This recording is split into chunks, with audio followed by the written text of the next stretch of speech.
साहब, ये mini budget के हवाले से बात हो रही है और आप भी उन लोगों में शामिल थे जो पहले ही से ये कह रहे थे कि बिल्कुल मिनी बजट आएगा और आते ही रहेंगे मिनी बजट्स।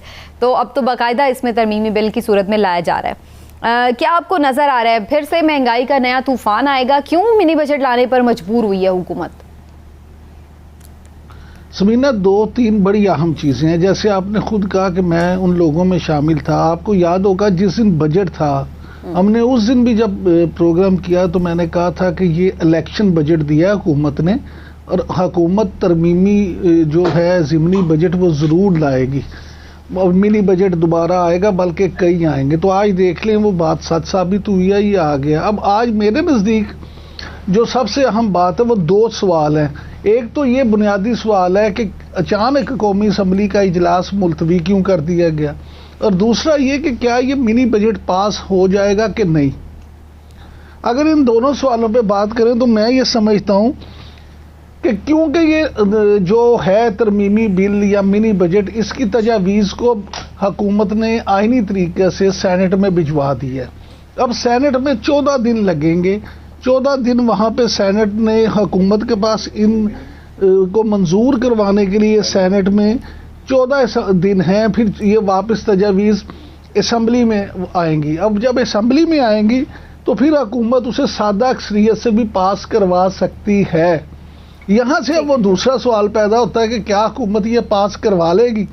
तो मैं आपसे ये अर्ज़ करूँ कि हमारी अपोजिशन आपने देखा, बल्कि हमने शुरू में कुछ शॉर्ट्स चलाए भी कि कितने उस पर सवालात हुए, अपोजिशन ने कितनी तेज़ तकरीरें की, हुकूमत ने क्या कुछ किया, अपोजिशन ने क्या कुछ किया। लेकिन मैं अपने मुशाहिदे और तजज़िये की बुनियाद पर आपको ये ज़रूर बताना चाहूँगा कि मुझे ऐसे लगता है कि माजी की तरह ये भी चीज़ पास हो जाएगी। कौमी असम्बली में भी ये पास हो जाएगा।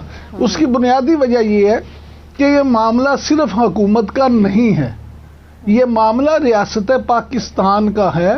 क्योंकि IMF के पास जब आप गए हैं, आपने उनकी शराइत मानना है। अब IMF की फरमाइश पे अगर आप ये मिनी बजट ला रहे हैं, तरमीमी बिल ला रहे हैं, तो फिर इसको आपको पास करवाना पड़ेगा।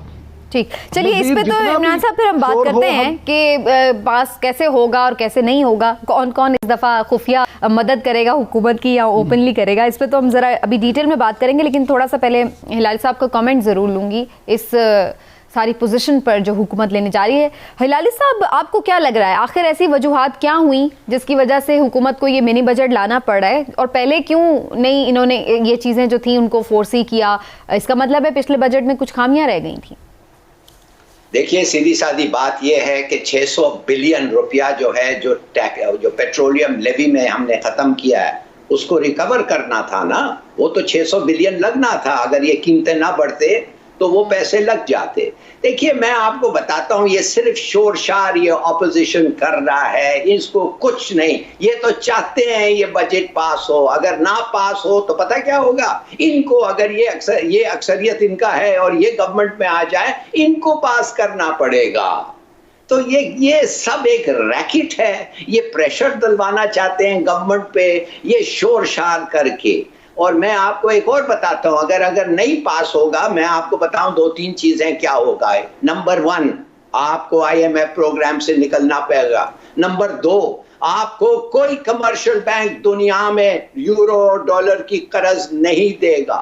नंबर 3, वर्ल्ड बैंक और Asian development bank fresh loan आपको नहीं देंगे। आप एक खरगोश हैं जो हेडलाइट में पकड़े गए हैं, आप भागने भी नहीं सकते हैं। You are stuck. और आप फॉरगेट अबाउट ये सब रैकेट है इनका, ये तकरीरें वकरीरें, ये बिल्कुल 100% पास होगा। और मैं तो ये पूछना चाहता हूं कि क्या चीजें हैं जिनमें 17% टैक्स लग रहा है भाई? 80% जो चीजें जो कॉमन मैन कंज्यूम करता है, 80% कॉमन मैन की कंजम्पशन जो होता है, उस पर तो कोई प्राइस इंक्रीज नहीं हो रहा है, उस पर तो कोई टैक्स नहीं लग रहा है। 20% पे लग रहा है, हाँ 20% पे लग रहा है, मगर 80% नहीं। दूसरी बात, पाउडर्ड मिल्क, लोग कहते शोर करते हैं पाउडर्ड मिल्क।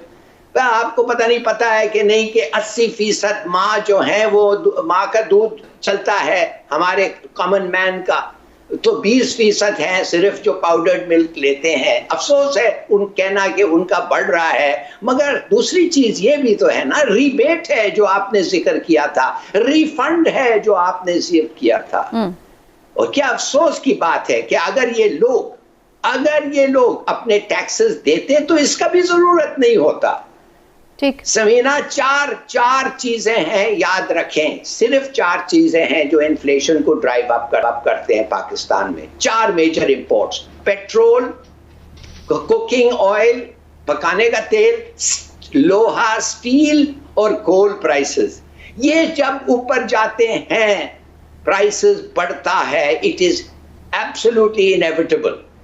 तो यार ये 2 बिलियन, जैसे ये फाइनेंस मिनिस्टर ने कहा, आपने कहा 370 बिलियन रेज करेंगे टैक्सेस पे, तो ये तो आप पूछें फ्रेश टैक्स कितना होगा? 2 बिलियन सिर्फ। आई थिंक जो कर सकते हैं इन्होंने किया। ठीक है, तो आपको लगता है कि ये बिल्कुल हुकूमत की मजबूरी थी कि करना। इमरान साहब, एक बात तो मुझे बहुत हिलाली साहब की और भी बातें सही लगी, लेकिन एक बात ज़रा मैं जिस पे आपका कमेंट ज़रूर चाहूँगी, वो ये कि जो ये देखिए ना कि जब पेट्रोलियम प्राइस बढ़ रही थी तो हुकूमत ने जो अपना लेवी था, टैक्सेस थे, वो बिल्कुल सिफर भी कर दिए थे एक मौके पे। तो जाहिर है कि उस वक्त जो वो इनकम थी, उसका जो वो घाटा था, वो कहीं ना कहीं से पूरा तो करना है ना।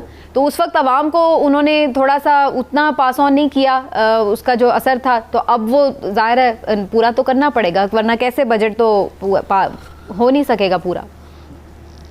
समीना, बात यह है कि आप इस बात को छोड़ दें कि हुकूमत ने क्या किया या क्या नहीं किया। मैं बारखा ये बात कहता हूँ कि एक आम पाकिस्तानी को, एक आम आदमी से इससे कोई सरोकार नहीं है कि हुकूमत के मसाइल क्या हैं। उसको इस बात से कोई सरोकार नहीं है कि हुकूमत ने उसको लेवी बढ़ाई है या कम की है। उसको इस बात से सरोकार है, सिर्फ और सिर्फ इस बात से सरोकार है कि उसको जो चीज़ मिल रही है वो उसे कितने पैसों में मिल रही है।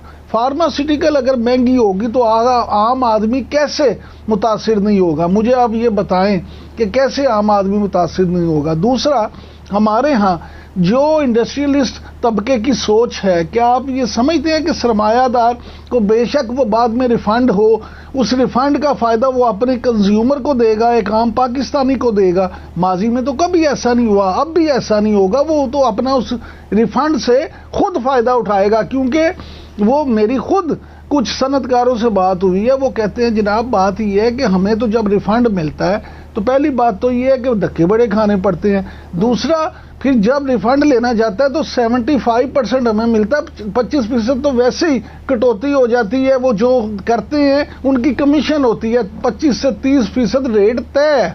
यानी जब ये इस तरह की बातें होंगी तो वो आपको बाकी 75 में से देगा। अवाम देखें मुतासिर होंगे, गरीब आदमी मुतासिर होगा, उसको आप कान इधर से पकड़ें या उधर से, उस पे एंड रिजल्ट उसे ही भुगतना है। आप जो चीज़ भी महंगी करेंगे आम आदमी पे उसका असर ज़रूर आएगा।